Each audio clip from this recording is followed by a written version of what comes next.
While covering the two sessions this year, my colleagues and I had the opportunity to witness several press conferences and open days for delegation group meetings, which provided more opportunities for the world to learn about China's economic and social development. This year, developing new quality productive forces, Chinese modernization, and expanding high-level opening up to the world have become trending topics. The third plenum of the 20th CPC Central Committee in 2024 has strongly emphasized further deepening reforms and advancing Chinese-style modernization. The session underscored a commitment to deepening high-level openness to the international community, reflecting China's unwavering resolve to pursue collaborative efforts for mutual benefit and shared progress in the new era. Heading into the last quarter of the year, China has strengthened its economic recovery efforts with targeted stimulus measures, which have started to yield tangible results. This year, I spoke with economists and business leaders about their insights into the Chinese economy and its links to the world. At a recent conference on Chinese modernization, experts told me that China's ongoing structural adjustments are crucial for long-term growth and emphasized China's commitment to opening up.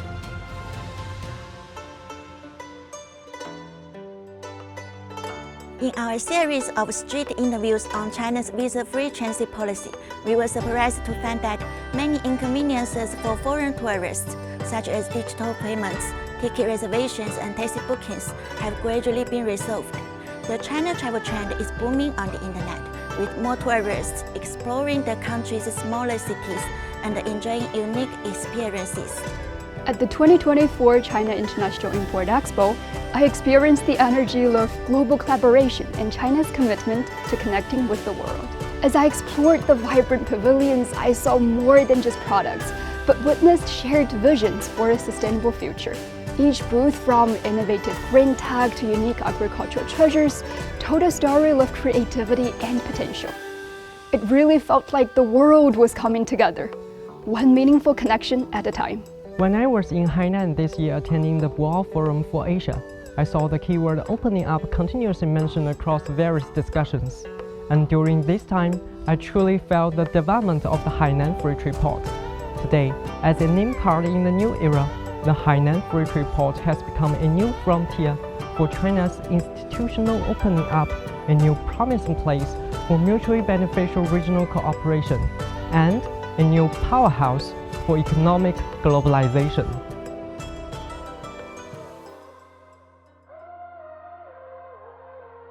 In France, I had the privilege of witnessing the special friendship between Chinese and French leaders in France's Highest Pyrenees department. Against the majestic backdrop of the Pyrenees Mountains, the two leaders continued to enrich the cherished narrative of high mountains and flowing water. This year marks the 60th anniversary of diplomatic ties between China and France. The stability and growth of China and France relations will undoubtedly serve as a compelling example in China's broader engagement with the West, fostering a better understanding of China's foreign policy and injecting fresh momentum into China and Europe relations. When President Xi Jinping arrived in Budapest, the Hungarian Prime Minister said, "Welcome you to come home." I saw two girls presenting flowers to President Xi. One of them welcomed President Xi 15 years ago. This arrangement reflects the friendship between the Chinese and Hungarian people. During my coverage of Chinese President Xi's state visit to Serbia, I noticed that everyone from Serbian President Aleksandar Vučić to the locals on the streets was very welcoming toward China.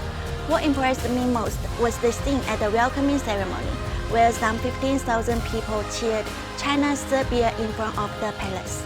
Kazakhstan was the birthplace of the Belt and Road Initiative, and this visit marked President Xi's fifth trip to the country. They shared their insights and expectations regarding China and Kazakhstan friendship and economic cooperation. These interactions informed me of the shared determination of both leaders to forge a new golden 30 years of China and Kazakhstan relations. I attended a signing ceremony between President Xi Jinping and President Emomali Rahmon of Tajikistan at the Presidential Palace in Dushanbe. During my stay in Dushanbe, I encountered many Belt and Road projects which really showcased China's efforts to support its good neighbor, good friend, good partner, and good brother, Tajikistan. President Xi Jinping attended the 16th BRICS Summit in Kazan, Russia, calling for high-quality development of greater BRICS cooperation.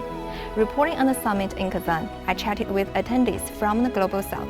They said that BRICS cooperation mechanisms provide emerging markets with development opportunities, and China's proposals at the summit align with the trends and needs of the times.